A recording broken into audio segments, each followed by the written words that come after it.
Señal. Buenos días, hoy 1 de marzo del año 2026. Un día triste porque se ha iniciado una nueva guerra en el mundo y amenaza con convertirse en una guerra muy costosa para el mundo, en especial para nuestro país. Bueno, no estoy de acuerdo con la guerra. Muy bien, vamos a iniciar nuestra escuela dominical con el material de LifeWife ya de esta primavera y vamos a ver la versión en español. El título ahí lo vemos, la sesión 1, se ve esa vitrina, no tiene nada que ver con la versión en español, esa es básicamente de la versión en inglés, ahorita lo vamos a explicar. Idea central: Dios existe apartado de todo lo demás y merece nuestra adoración. Aplicación para la vida: toda cultura tiene algún elemento religioso. Las personas crean un Dios a su propia imagen según su conveniencia, tradición, intereses y motivaciones. Ese Dios creado no suele ser muy diferente de las personas que lo adoran. De hecho, por eso les gusta tanto. Fue creado como ellos. Esto implica que no hay nada único en su Dios. No les resta, no les impresiona, no les provoca admiración. No obstante, necesitamos desesperadamente un Dios que esté más allá de nosotros y de nuestra capacidad de explicarlo o comprenderlo plenamente. Si no, sería como uno de nosotros, explicable, falible y carente de cualquier razón para admirarlo. Por eso es reconfortante saber que nuestro Dios es santo, completamente separado de su creación y hasta cierto punto incomprensible. No hay nada como Él, nadie se compara con Él. Conoce a este Dios y depender de Él resulta sencillamente consolador, ya que no hay nadie como Él, pero hay una noticia mejor que, siendo santo, apartado en su creación, Él nos llama a conocerlo y caminar con Él. En la versión inglesa, que me parece la más adecuada, y ahí sí se entiende la imagen del texto, nos dice este autor: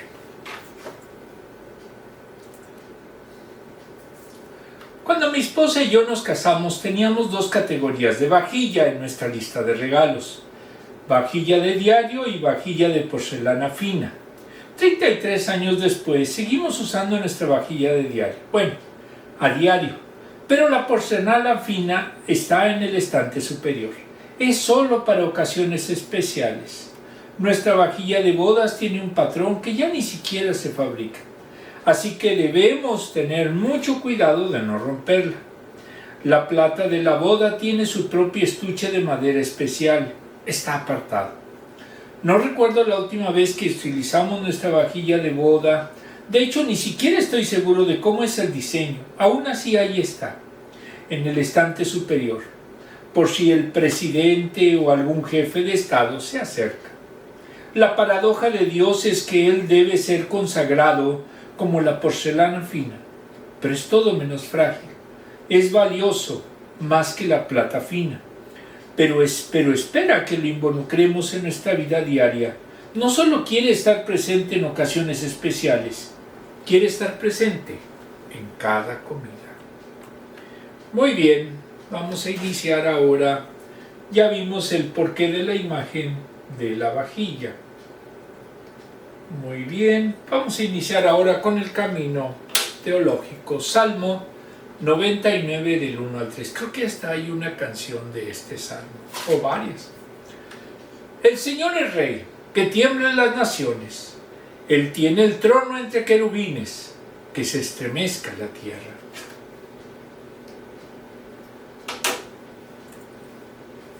Grande es el Señor en Sión, excelso sobre todos los pueblos. Sea alabado su nombre, grandioso e imponente. Él es santo.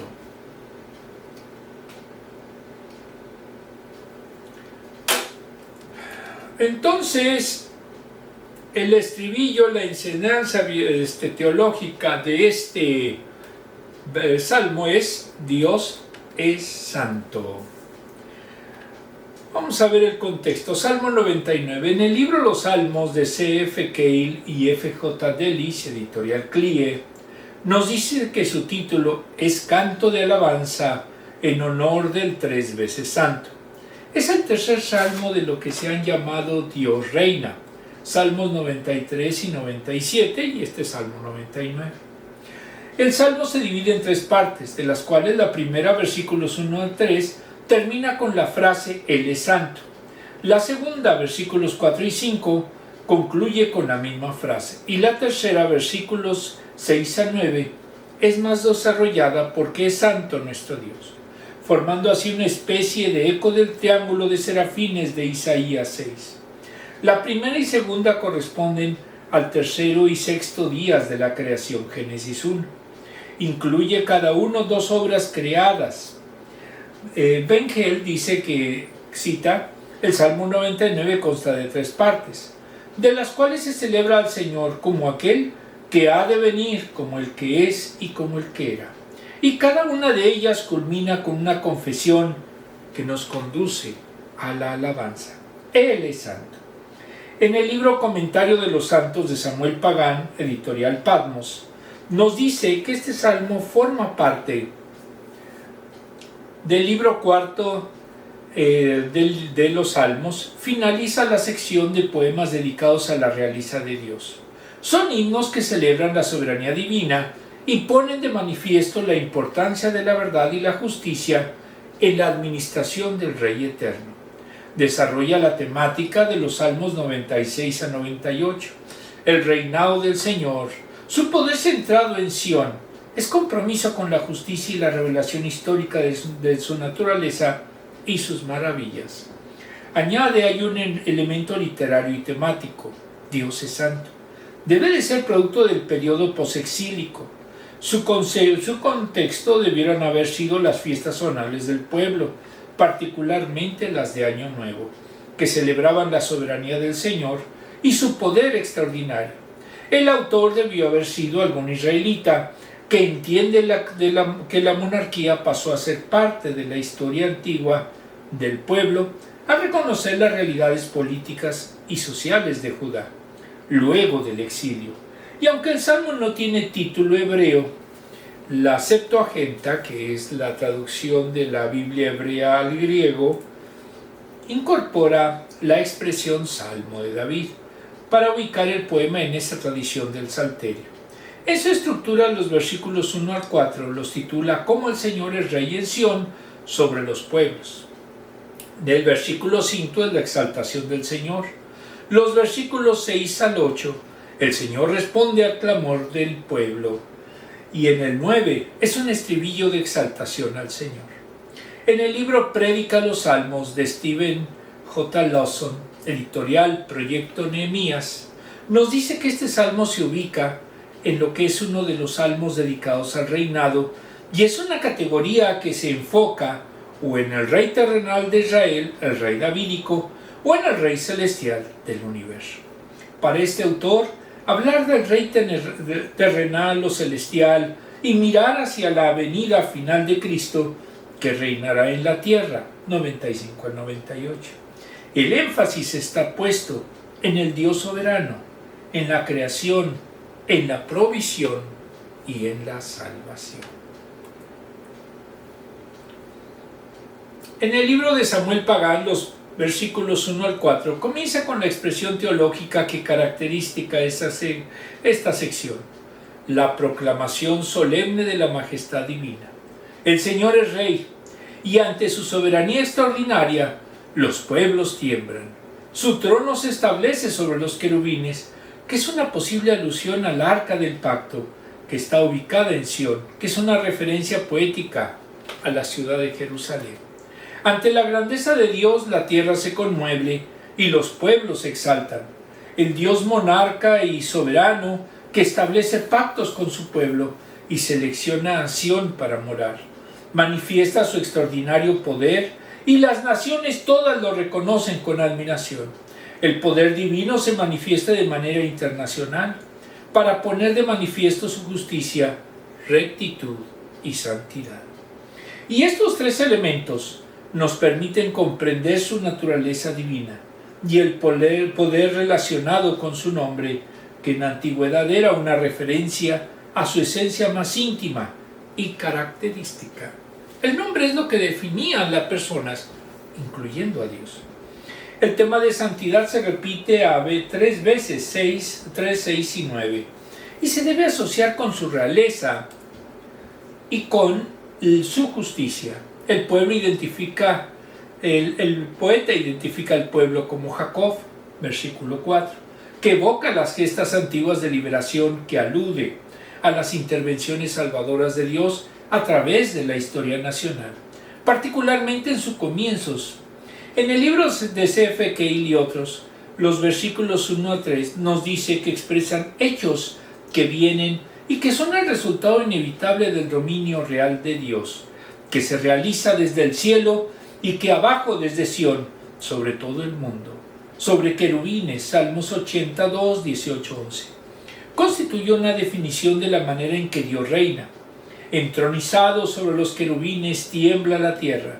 No se alude a un temblor opuesto a la alegría, sino un temblor que conduce a la salvación.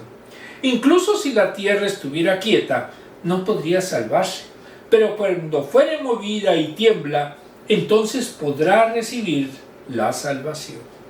El versículo 3 nos hace pasar de la reclamación a la invocación, de forma que el nombre de Dios grande y terrible, Deuteronomio 10:17, es universalmente reconocido, de manera que la religión de Israel se convierte en la religión de todo el mundo, como quiere el poeta. Y esto se aplica con la conexión con el triángulo de los serafines de Isaías 3, y se refiere a Dios y su nombre, y estas nociones se implican mutuamente. Desglose. Es importante comprender la dimensión de la grandeza y santidad de Dios para poder adorarle sin reservas. Esta es la razón por la que debemos conocer la Escritura, ya que en ella Dios se ha revelado a nosotros ante un Dios santo que reina y está por encima de todas las cosas. La tierra se conmueve, Dios no tiene igual y debe de ser exaltado sobre todo lo que existió, lo visible y lo invisible. Por lo tanto, todos deben adorarle y temerle. Debemos pasar la vida conociendo más a nuestro Dios, de tal manera que podamos adorarle. Cada día más y mejor. Por todo ello, es vital que creas y afirmes las siguientes verdades. 1. La santidad de Dios produce un temor reverente. Di: el Dios que adoramos es grande en santidad y majestad. Si es todopoderoso y Señor de todo, quiere decir que no hay nadie como Él. Nadie puede competir con Él, ya que es inigualable. No hay nadie comparable, ni siquiera los seres angelicales, puesto que Él está sobre todos ellos y les sirve. La Escritura es clara y lo afirma categóricamente. Por lo tanto, nuestro temor reverente a Él debe de ser absoluto. No podemos temerle inmersos en reverencia y respeto a Él si primero no nos tomamos el tiempo de conocerlo tal como se ha revelado. 2. La santidad de Dios nos lleva a exaltarlo. Conocer a Dios y la realidad de su majestad y santidad no puede dejar a nadie sin respuesta. No podemos permanecer inmóviles ni mudos. Nuestro Dios está por encima de todo y por lo tanto debe de ser adorado. No hay nadie como Él. Y tarde o temprano lo sabrán cielo y tierra y se conmoverán ante esta realidad. La creación le adora cada día, haciendo lo que Él, en su providencia, hace que suceda según su plan perfecto. Por lo tanto, el hombre debe reconocer lo que la creación misma reconoce y unirse a ella en adoración al Dios creador y todopoderoso. Él es exaltado sobre todo, grandísimo en santidad y es Señor de todo, altísimo e incomparable. 3. La santidad de Dios nos maravilla, Nuestro Dios es tan perfecto, tan apartado de su grandeza, que todos los que llegan a conocerle, tal como ha sido revelado en la Escritura, por eso la debemos de conocer. De Él, en un mundo lleno de luces, deben caer de rodillas, asombrados delante de Él, en un mundo lleno de luces artificiales, pasajeras y superficiales.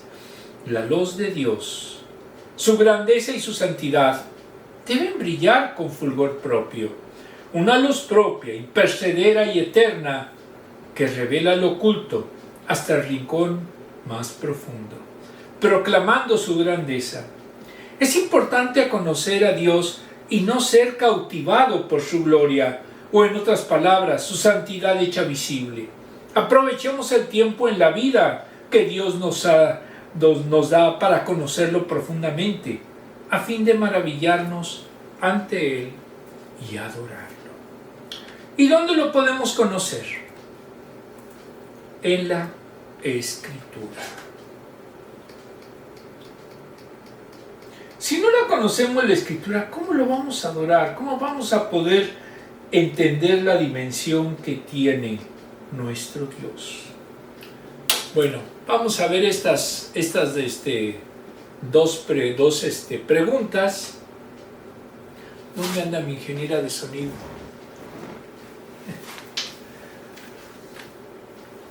Recuerda al terminar la segunda pregunta. Bueno, ¿qué significa para ti vivir maravillado por la grandeza de tu Dios? Adorarlo. Pero no solamente adorarlo por adorarlo. Esa es una lógica circular, sino adorarlo porque lo conocemos y sabemos sus maravillas. Dios no quiere que seamos traidores, Dios no quiere que seamos traicioneros, Dios quiere que tengamos valores. Y lamentablemente, cuando hay personas sin valores, sean quien sean, no puede decir que sigue los dictados de Dios. En inglés, ¿qué es algo en tu casa que te permitían mirar pero no tocar? Bueno, cuando recién me casé, había en su momento muchas cosas que estaban guardadas. Y yo me preguntaba por qué eran santas o qué. Y decidí sacar todas. ¿Por qué? Porque lo fundamental es siempre utilizar lo que se tiene. Soy práctico en ese sentido. Entonces no me gusta tener ni muebles, ni objetos, ni aparatos que no utilizo. Se me hace una pérdida de tiempo. 2. ¿Puedes compartir alguna experiencia de la que hayas sentido admiración por la grandeza de tu Dios? Pues el permitirnos estar aquí. En estos momentos el mundo está convulsionado y se va a convulsionar más. Aquí relativamente esperemos que esté calmado, pero pues la realidad es que se está en guerra y eso es algo de lo que tarde o temprano nos va a alcanzar la preocupación. ¿Cuándo has sido más consciente de la grandeza de Dios? Cuando me ha permitido, nos ha permitido, tanto a mí y después afortunadamente pude traer a mi esposa, ser ya ciudadano yo y mi esposa residente.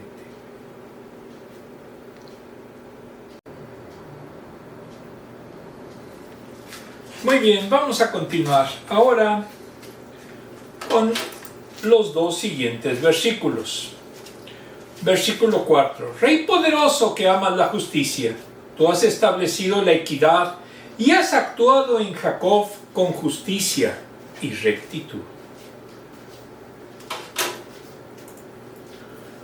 Exalten al Señor nuestro Dios, adórenlo ante el estrado de sus pies. Él es santo. En algunas versiones he visto que dicen taburete.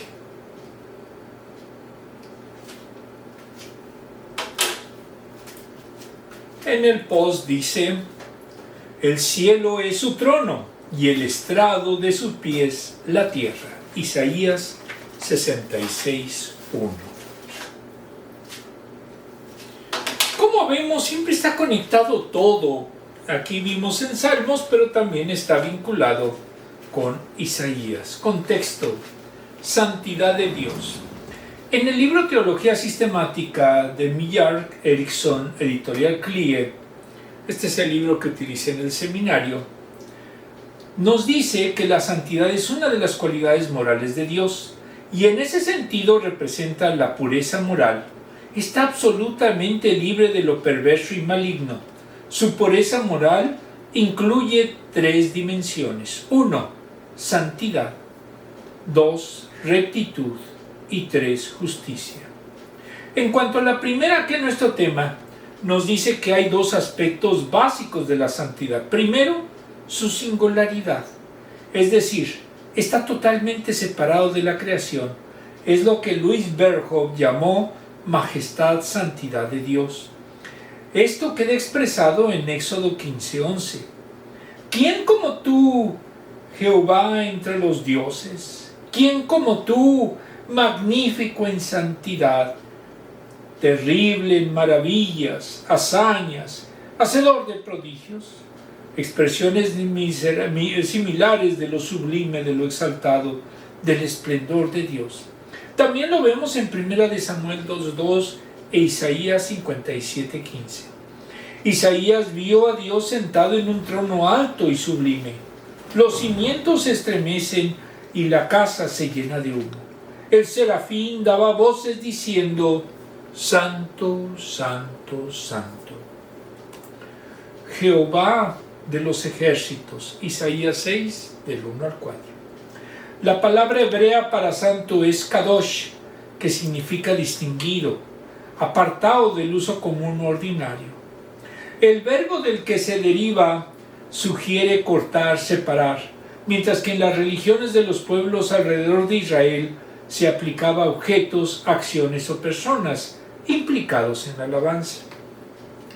En la alabanza de Israel se utiliza libremente para referirse a la deidad misma. El carácter sagrado de Dios a menudo se comunicaba con objetos o lugares asociados a él. Por ejemplo, en el incidente de la zarza ardiendo, se le pidió a Moisés que se quitara los zapatos, las sandalias más bien, ya que el lugar era sagrado. Éxodo 3. También cuando Dios descendió del monte Sinaí, el lugar estaba separado del campamento israelí. Solo Moisés podía subir a la montaña o tan siquiera tocar el borde de la misma. Éxodo 19. Restricciones similares se aplicaban al tabernáculo y al templo. El lugar santísimo estaba separado del lugar santo por un velo. Éxodo 26:33. Primera de Reyes 6:16. El acceso estaba prohibido para todos, excepto para el sumo sacerdote, que entraba allí una vez al año. La reacción adecuada a la santidad de Dios es la de estar separado, es el recogimiento, la reverencia y el silencio. Alaben tu nombre tan grande y terrible, Él es santo. Segundo, su absoluta limpieza o bondad. Esto significa que el mal del mundo no le permite tocar ni manchar, en ningún sentido participa de ese mal. Fíjese cómo el profeta se dirige a Dios. Cita: muy limpio eres de ojos para ver el mal, ni puedes ver el agravio. Se cierra la cita. Habacuc 1:13. Santiago, que dijo que Dios no puede ser tentado por el mal. Santiago 1:13. En esto es completamente distinto a los dioses de otras religiones, ya que esos dioses se comportaban de manera pecaminosa. ¿Qué tienen sus seguidores? Por ejemplo, Zeus y sus aventuras. Pero Jehová está libre de esos actos. Cita: si por Dios, cierto Dios no hará injusticia, el omnipotente no pervertirá el derecho. Job 34:12. La perfección de Dios es el estándar para nuestro carácter moral y la motivación para la práctica religiosa. Todo el código moral se deduce de su santidad. Al pueblo de Israel se le dijo: yo soy Jehová, cita, vuestro Dios. Vosotros, por lo tanto, os santificaréis y seréis santos, porque yo soy santo. Así que no contaminen vuestras personas. Seréis pues santos, porque yo soy santo. Levítico 11, 44-45. La misma cualidad de los objetos o personas dedicados a él. Los sacerdotes no tenían que tener defecto físico alguno. lo mismo que los animales que se sacrificaban.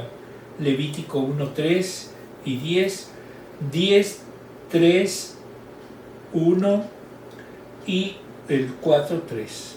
Su santidad se resalta en todo el Antiguo Testamento, y esto se aprecia en la cantidad de citas que se hacen de este atributo.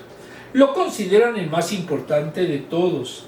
En el libro Teología Sistemática de James Leo Garrett, editorial Mundo Hispano, nos dice que la santidad se pone mucho énfasis en el Antiguo Testamento. Viene de la palabra hebrea kadosh, ya lo habíamos visto, conjugado de la forma gal, significa ser santo, y en la forma piel e ifil, hacerse santo. Santificar, consagrar o dedicar. Como adjetivo, kadesh significa santo. Como sustantivo significa el santo. Esta serie de palabras en el Antiguo Testamento para transmitir el concepto de que Dios es verdadero santo se perdió en el tiempo el significado original.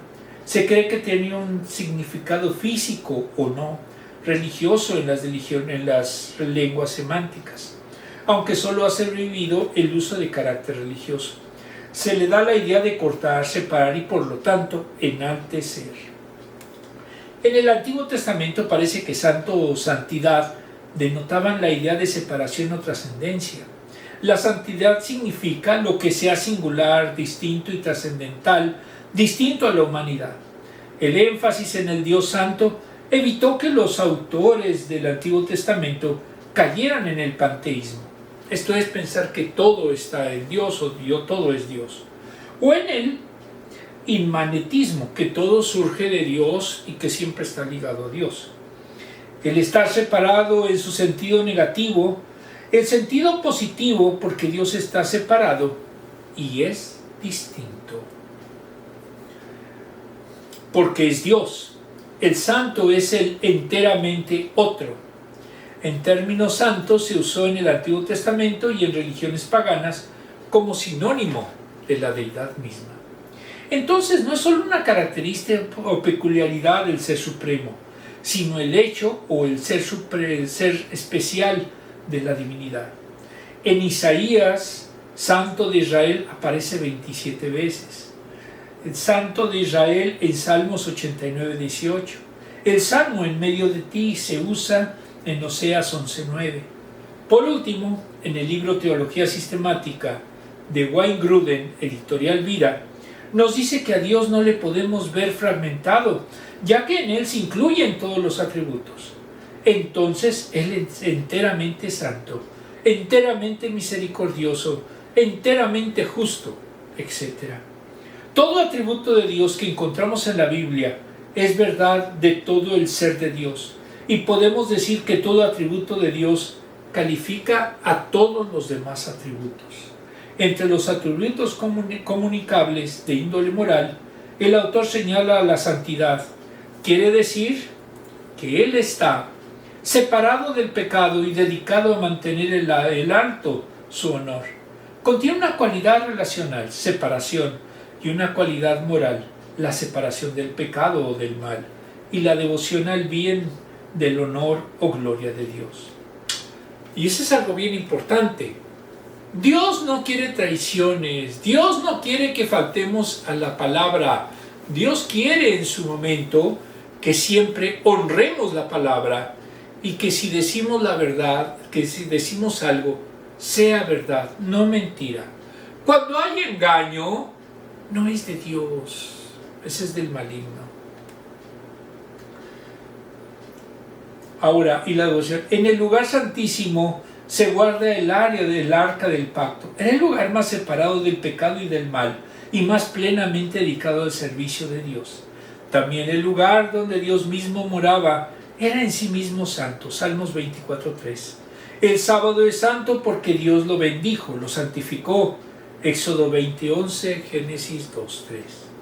Y eso entrañaba que en él no se dedicaba a actividades ordinarias, sino al servicio de Dios. El tabernáculo, el altar, Aarón y sus hijos debían ser santificados. Éxodo 29:44. Es decir, Apartados de las tareas ordinarias y de la maldad y del pecado del mundo y dedicados al servicio de Dios. Éxodo 30, 25 al 33. Provee el patrón para que su pueblo lo imite. Levíticos 19, 2, 11, 44, 45, 20, 26. Y aquí es algo bien importante. No podemos decir que alguien es cristiano o incluso judío si ataca traición. Eso no es cristiano, eso no es de un judío temeroso de Dios. Por eso en su momento siempre hay que ver las acciones más que las palabras, en especial en los conflictos bélicos.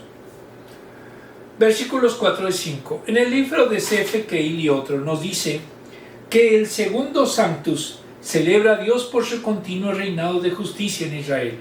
La mayoría de los comentaristas traducen y alabarán el poder del rey, que aman el derecho, pero no es semánticamente muy correcto. De todas formas, la gloria del rey es amar la justicia. No puede ser independiente y se refiere a su posesor. El rey, el texto habla del poder de un rey que usa el derecho, frase principal, es decir, de uno que no gobierna como un tipo de capricho dinámico, sino según la justicia, en frase subordinada, conforme a unos preceptos morales. Por ahí alguien dijo de que la moral es solamente el atributo que él cree, pero esa es una falacia, esa es una herejía. La moral es lo que está en acorde con lo que es Dios y Dios ha demostrado. Cuando no es acorde a esa enseñanza, pues es inmoral. Él ha fundado el trono rectamente y lo estableció con rectitud y justicia. El texto evoca un tipo de reinado teocrático, Salmos 11:4, mostrando lo que es reinado más alto de Dios. Conforme a la Torá, Dios mantiene el derecho y la rectitud sobre su pueblo, segunda de Samuel 8:15, primera de Crónicas 18:14, primera de Reyes 10:9, Isaías 16:5. Pasando de esta manifestación de la rectitud de Dios que se expresa y se estima en Israel, mejor que en todos los demás lugares, porque Israel es la nación donde se ha expresado la historia de la redención. Luego la llamada dirigida al más alto Dios de Israel, pidiendo a cada creyente que lo adore, es decir, que se incline hasta el estrado de sus pies. El mismo templo aparece como estado de Dios, primera de Crónicas 28:2, Lamentaciones 2:1, Isaías 60:13, con referencia al acta, con el caporet concretizado en el zafiro transparente, Éxodo 24:10, y en el firmamento como cristal de la Marcabá. Es una figura geométrica sagrada que representa una estrella de David tridimensional, compuesta de dos tetraedros entrelazados. Se cree que es símbolo de un vehículo de luz que conecta el cuerpo, la mente y el espíritu, y se usa en prácticas de meditación y sanación. Ezequiel 1:22 y primera de Crónicas 28:18. Cuando oí el mercaballo dije, ¿y eso qué es? Bueno, vamos a ver qué es, para que no nos quedemos con la duda. Ya lo podemos ver, ya se ve mucho mejor, ¿verdad? Sí. Perfecto. Desglose.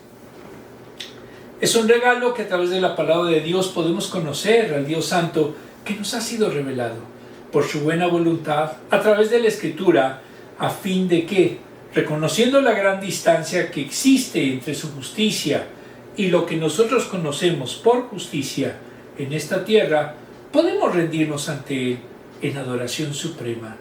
Que como hijos de Dios seamos intencionales en reconocer lo que la Biblia revela acerca de nuestro Dios, para poder actuar conforme a lo que Él espera de nosotros. Por todo ello es vital que creas y afirmes las siguientes verdades. Primero, la santidad perfecta de Dios. Demanda que haya justicia y rectitud perfectas. Y eso es algo que ningún ser humano podrá jamás mostrar.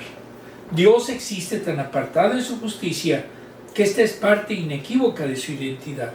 Es inconcebible pensar en nuestro Dios santo sin mencionar su justicia y rectitud. Él es santo en su justicia e inquebrantable en su rectitud. Dios ama la justicia porque su santidad hace imposible que haya otro escenario. Ver a Dios es ver su perfección, su santidad y su rectitud. Él está apartado de todo, incluido el pecado. Lo confirma su perfección absoluta. Por más bueno que alguien pretenda ser, nunca podrá mostrar una justicia que se asemeje a la de Dios, ni mucho menos ser ejemplo de su rectitud. Ya no hay ni uno bueno. Romanos 3:1. 2. La santidad perfecta de Dios se refleja en la perfecta ejecución de sus juicios. A diferencia de la justicia de los seres humanos, que los seres humanos llevan a cabo, somos falibles. Nos falla el juicio y creemos en la subjetividad. No sucede así con nuestro Dios, que todo lo hace con tal rectitud. Por más que lo intente, el hombre no puede ser completamente justo e imparcial. Siempre hay algún tipo de sesgo. Es difícil no dejarse influenciar por lo que nos rodea o por opiniones o experiencias. Pero no es así con nuestro Dios. Él es perfectamente recto y justo. 3. La santidad perfecta de Dios es tan evidente en su justicia que debe dejar al hombre maravillado y provocar que se rinda a sus pies en adoración. Esa es la respuesta del salmista al meditar en la justicia sin límites de Dios, tan separada de la nuestra. Su santidad confiere a cada uno de sus atributos una belleza indescriptible, inigualable, inextinguible. Por eso nos rendimos a Él, reconociendo quién es aquel en quien hemos creído. Dios es tan diferente de nosotros, para bien, tan separado de nosotros en lo que respecta a hacer y aplicar su justicia, que no podemos sino estar llenos de admiración constante. Su justicia perfecta, su rectitud y su forma de actuar debe servir de combustible para vivir adorándole en esta vida y por toda la eternidad. Qué hermosa bendición estar en sus manos, ¿no?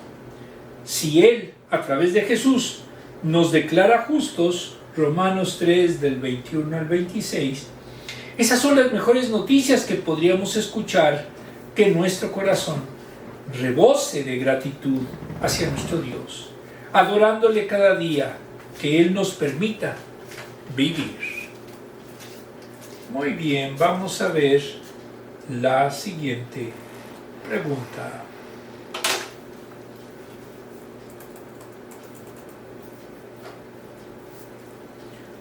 ¿Qué relación hay entre la justicia de Dios y su santidad? No puede ser alguien santo como Dios si no es justo. Si fuera alguien voluble, si fuera alguien que en la mañana se le ocurre destruir al mundo y en la tarde dice, ya me arrepentí, pues no sería Dios. Él en su momento tiene justicia y por eso en su momento dio un camino de redención que es en Jesucristo. ¿En qué se diferencia la justicia de Dios de la justicia terrenal? Dios es perfecto y el hombre no lo es. Entonces los juicios del hombre siempre pueden estar contaminados de subjetivismo, de ideas preconcebidas, pero a veces no se apegan a lo que es la equidad, a lo que es resolver problemas. Y Dios, en su historia, siempre ha resuelto problemas. Vamos a ver los últimos versículos. Versículos 6 al 9.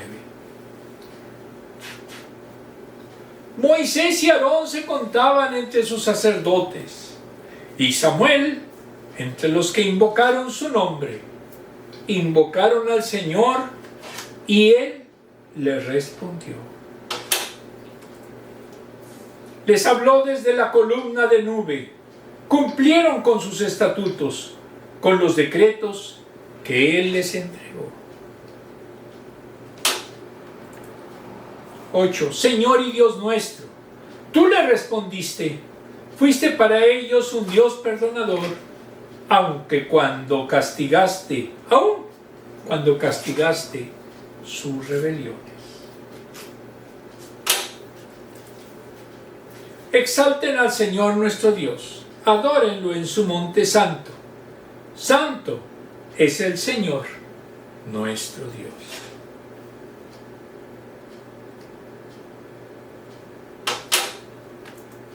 ¿Qué dijimos que era? Santo, santo es el Señor. Muy bien. En el libro de Samuel Pagán, los versículos 5 al 9 son muy parecidos, funcionan como estribillo temático del salmista para destacar la importancia de las alabanzas, la exaltación y la humillación ante el Dios Santo. La frase, cito, estrado de los pies, versículo 5, se convierte y actualiza en el Santo Monte, versículo 9, que alude a Sión, para darle al Salmo dimensión histórica y concreta. De los versículos 6 al 8, desarrolla y profundiza los temas que se han expuesto antes. La naturaleza real, justa y santo del Señor se hace historia, y la soberanía divina se concretiza con la referencia a varios personajes de gran importancia teológica en la historia nacional. El Salmo presenta a Moisés y Aarón, identificándose como sacerdotes, versículo 6, y a Samuel como ejemplo de personas que interceden ante Dios con éxito, pues son buenos testimonios de fidelidad. Dios respondía a sus plegarias por su naturaleza perdonadora y por retribución a sus vidas de lealtad. La misión de Dios, monarca, que ahora se identifica con su sentido de identidad y pertenencia como nuestro, versículo 8. Es responder al clamor del pueblo, versículos 6 y 8. Hablar con la gente que intercede, versículo 7. Y castigar a personas o perdonar las acciones de la comunidad, según sea el caso, versículo 8. En este diálogo íntimo entre el Señor y la gente intercesora, pone de manifiesto una dinámica de acción y reacción que transmite gran validez y pertenencia teológica al poema. Ante la acción justa y santa de Dios Rey, los pueblos reaccionan y tiemblan, y cuando se sienta a gobernar entre querubines, la tierra reacciona con estremecimientos. Como en los salmos anteriores, no solo el tema es la soberanía y realeza de Dios, sino pone en evidencia sus acciones redentoras en la historia. El Dios que reina con poder y autoridad ama la rectitud, afirma el derecho, administra la justicia y apoya el juicio. De acuerdo con el Salmo, la realeza divina está inseparablemente unida a la justicia y a la santidad, que son sus características morales más importantes. A través de algunas personas que se identifican con su espíritu de oración e intercesión, el Señor soberano exprese sus diálogos con la humanidad de manera destacada y positiva al reconocimiento de su poder salvador. Y en ese refuerzo histórico, heroico, por establecer la justicia en el mundo, el Señor requiere aliados, tanto individuales como nacionales. En ese sentido, Jesús vivió a la altura ética que demanda este poema. Unió los temas de salvación al de justicia y la santidad, pues su estilo de vida y enseñanza afirmaba la importancia de la fidelidad a Dios. Jesucristo nunca llamó a la guerra. De hecho, los cristianos no participaban en las guerras en el siglo I y durante mucho tiempo, porque los guerreros de aquel tiempo dedicaban la guerra a Marte. Era idolatría. Y ellos eran pacíficos, amaban la paz, como lo enseñó Jesucristo. Y la necesidad de justicia y santidad pues su estilo de vida y enseñanzas afirmaba la importancia de la fidelidad a Dios y la necesidad de compañerismo y la solidaridad humana. No se amilanó ante el Señor, ante los reclamos malsanos y egoístas de las autoridades religiosas y políticas de su época, sino que los confrontó con autoridad, les desafió con firmeza y le llamó con valor para destacar y articular las implicaciones liberadoras de las exigencias religiosas, saludables, redentoras y gratas. Jesús vivió hasta las últimas consecuencias las implicaciones de este estilo de vida, justo, santo y real, que se revelan en el Salmo. No detuvo su caminar profético, ni desorientó su palabra transformadora. Las amenazas de las autoridades, ni el rechazo de los sectores religiosos, ni el temor o la negación de sus amigos, ni la traición cobarde de algún colaborador, hasta él se equivocó al escogerlos, ni la cruz, ni la muerte. Para el libro de S.F. Keil y otros, los versículos 6 a 9 nos sitúan en los viejos tiempos de Israel, antes del surgimiento de la monarquía davídica, para probar la afirmación de que Yahvé es un Dios vivo, que se muestra a sí mismo con misericordia y justo. El poeta cita a los tres héroes de los tiempos antiguos y a los acontecimientos vinculados con ellos. La adoración suena como se refiriera como algo que pertenece a los tiempos presentes. Y en esta línea sé que debe aplicarse a los tres intercesores, Moisés, Aarón y Samuel. Pero hay que tener en cuenta que esos nombres aparecen porque Dios en su momento se manifiesta activamente en aquellos que han sido sus testigos en tiempos antiguos y que culminaron su camino en fidelidad a Dios.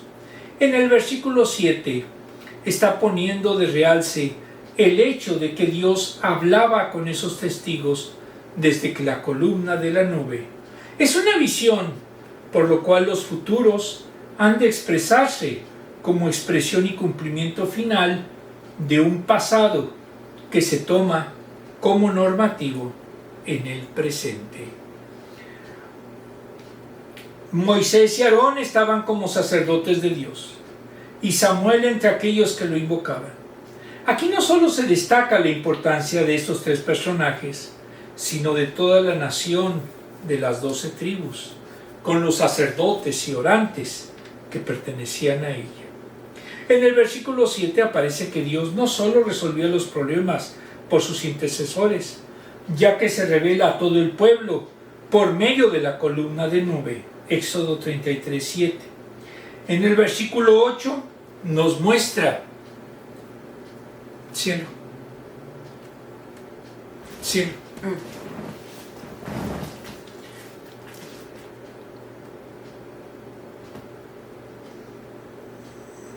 Ya. Déjame tomar tantita agua y perdón por mi garganta. El versículo 8 nos muestra que en Israel se distingue el bien y el mal, lo bueno y lo que va en contra de Dios. Él por su parte responde a aquellos que pueden rogarle con el deseo fuerte de ser respondidos. Por eso el salmista pide a sus contemporáneos que alaben a Dios, a quien ellos pueden invocar diciendo con orgullo que es su Dios, reconociendo y confesando su majestad. Les pide así que se inclinen y que lo adoren, Salmo 5:8, en la montaña de su santidad, en el lugar que Dios mismo ha escogido como lugar de su presencia. Reflexión del libro 95 tesis para la nueva generación de Lucas Magnin, editorial CLIE. Tomamos las números 21 y la 22, parte 2 y última. Aquí tendrían que ver la anterior para que le pudieran entender el hilo. Tiempo después, en retrospectiva, sintetizó esta intuición en dos frases complementarias. Era necesario garantizar la dimensión liberadora de la teología, pero también hacía falta garantizar la dimensión teológica de la liberación. Cuando Lutero expuso sus ideas sobre la teología de la cruz en 1518, se armó un revuelo de la orden de los agustinos reunidos en Wilber. Los monjes estaban acostumbrados al lenguaje sofisticado de la escolástica y a las demostraciones racionales de la fe. Por eso se quedaron de una pieza cuando el hermano Martín exclamó en un latín claro y sin vueltas: In Cristo crucifixio es vera theologic et cognitio Dei. En Cristo crucificado está la verdadera teología y el conocimiento de Dios. En esa misma época, mientras enseñaba sobre los salmos, como el que estamos viendo, Lutero escribió: Cruz sola es nuestra teología. 1500 años de historia del pensamiento cristiano quedaban resumidos así en una única convicción: la cruz es nuestra única teología. Aunque Lutero habló algunas veces de la teología de la cruz, en realidad hablaba más a menudo de los teólogos de la cruz, porque para el reformador la teología no es tanto un discurso sobre Dios, sino una actitud ante Dios que habilita una vida con Dios. La fe no es un discurso teórico, ni una confesión, es una experiencia que conmueve la existencia.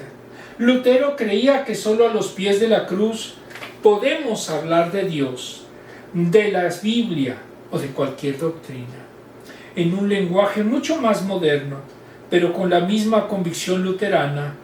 Paul Tillich escribió que una persona puede ser teóloga siempre y cuando acepte el contenido del círculo teológico como su preocupación última.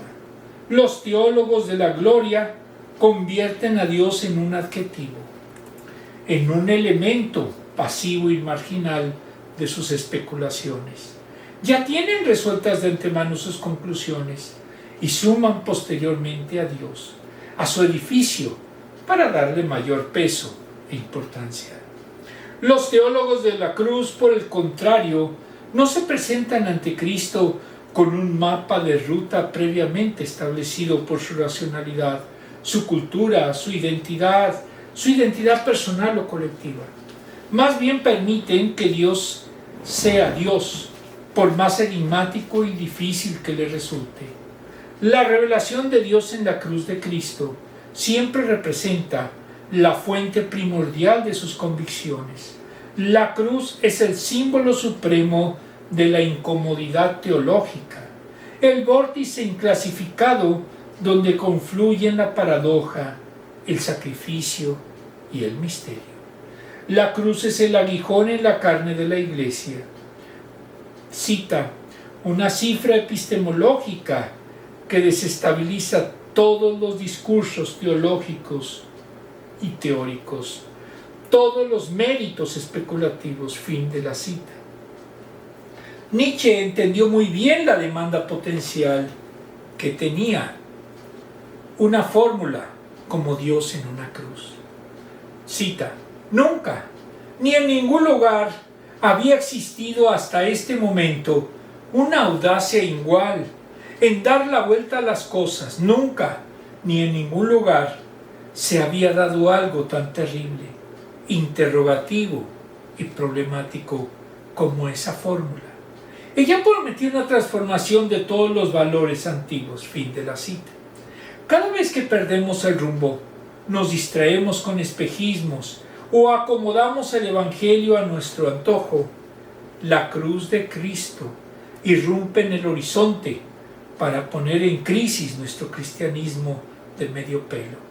En palabras de Lutero, latín, crux probat omnia, la cruz pone a prueba toda bondad, belleza y verdad que existe en cualquier causa o ideología. Podrá ser reclamada para el Evangelio, pero sucederá únicamente cuando sea bautizado por la cruz.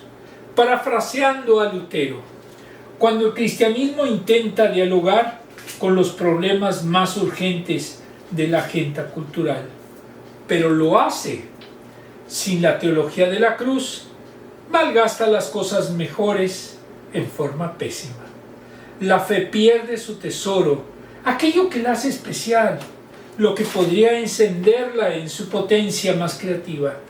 Con un tono sombrío y a modo de despedida de su aprendiz Timoteo, Pablo escribe unas líneas que vuelven a tener sentido con cada siglo que empieza y termina.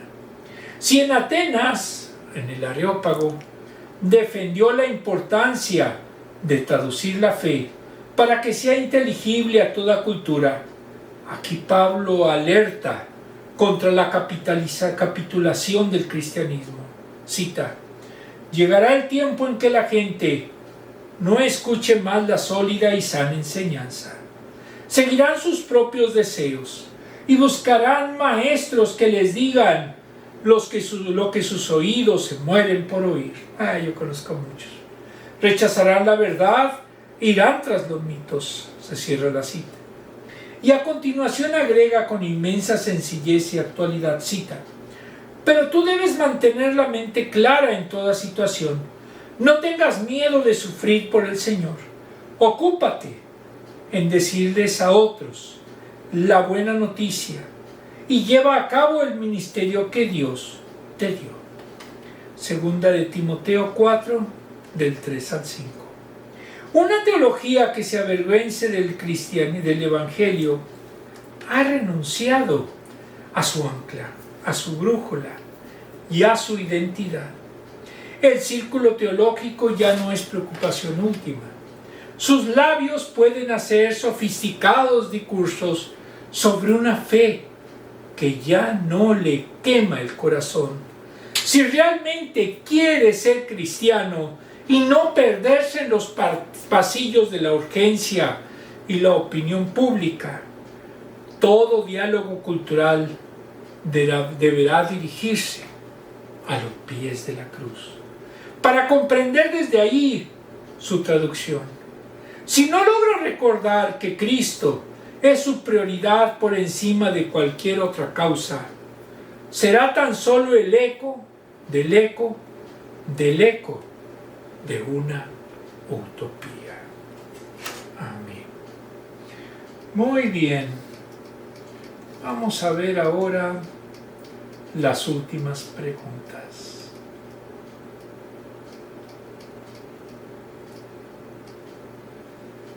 Cuando alguien diga que los salmos son sencillos, dúdenlo.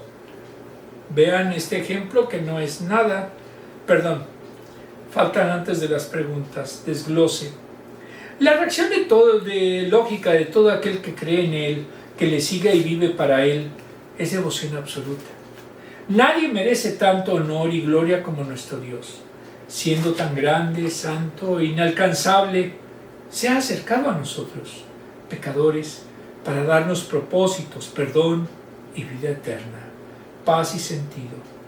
Nunca alcanzaremos a comprender cómo un Dios tan apartado de nosotros decide ser al mismo tiempo cercano, amándonos, cuidándonos y respondiéndonos. Por todo ello es vital creer en las siguientes verdades. 1. A pesar de ser un Dios santo, apartado de nosotros en su ser y en todo cuanto hace, Él escucha a sus hijos y responde. Ha querido comunicarse con nosotros. Si no, no hubiese dejado su palabra escrita para comunicarnos acerca de Él y su obra en este mundo y en todo cuanto existe. Él quiere que los conozcamos y que disfrutemos de Él. Además, aunque existe tan apartado y es tan distinto de nosotros, se hizo hombre, Emmanuel, para hacer lo que ningún otro podría haber hecho mediante su muerte en la cruz por nuestros pecados como nuestro sustituto. Por eso es reconfortante saber que si somos sus hijos, Él nos escucha por los méritos de Jesús en la cruz. Efesios 2:18. Es más, el Salmo 145, 18 al 20, dice que Él es cercano a los que le invocan, le temen y le aman.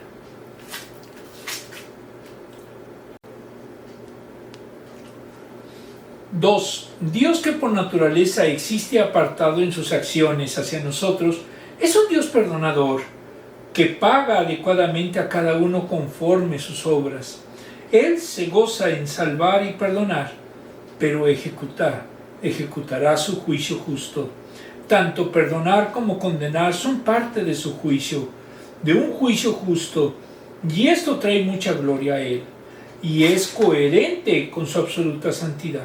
De hecho, Él mismo se encargó de venir a buscar y salvar lo que se había perdido. Lucas 19:10.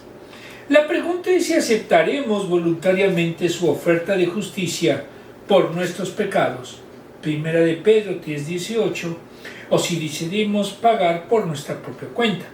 Si rechazamos a Jesús creyendo que tú sabes mejor cómo pagar, tendrás que responder por tus pecados e incredulidad y enfrentarte a la cruda realidad que Dios resiste al soberbio. Santiago 4:6. Solo hay dos opciones y culminan en dos resultados. O eres hijo de Dios o eres enemigo de Dios. 3. Observar la misericordia y el favor de Dios hacia nosotros, siendo Él tan santo, debe hacer que vivamos adorándole. Adoremos a Dios porque es Dios, pero también porque es nuestro Dios. Si has creído en Él para salvación, perteneces a Dios, eres su hijo, y en sus manos estás seguro. Por eso, como hijos, nos rendimos a Él, sabiendo que no hay nadie como Él, porque su santidad es incomparable. Esta sencilla realidad debe motivarnos a adorarle, sabiendo que Él tiene misericordia de los que se acercan a Él con un corazón sincero por los méritos de Jesucristo. Adorémosle siempre. Muy bien, vamos a ver las dos preguntas que ya tienen un ratito ahí puestas. La primera, en español, la 4. ¿Cómo has experimentado que Dios obra de una manera diferente? Una manera diferente a la nuestra. Simplemente es su naturaleza. Dios no es un cuerpo. Dios no es hombre o mujer. Dios es Dios. Y eso es algo de lo que muchos no entienden. Creen que Dios es hombre, que lo queremos ver a nuestra imagen, pero no. Más bien nosotros somos una copia defectuosa de Él. ¿Cómo son las acciones de Dios hacia nosotros que evidencia de su santidad? Nosotros somos injustos muchas veces. No sabemos agradecer, no sabemos amar, no sabemos tener equidad con nuestros seres queridos muchas veces. Dios, por el contrario, es un Dios santo. Y debemos de imitarlo. Cuando no lo imitamos, hacemos nuestra reverenda voluntad y entonces nos convertimos en verdaderos demonios. ¿Cómo expresa su adoración a Dios al reconocer su santidad? Pues simplemente buscando imitarlo. Si Dios es santo y somos sus hijos, nosotros debemos de ser santos también. ¿Cuándo has experimentado una acción de Dios que te llevó a responder en adoración? Cuando obtuvimos aquí el asilo. Eso fue un milagro propiamente. Y a Dios en su momento también gracias porque me permitió traer a mi esposa. Muy bien.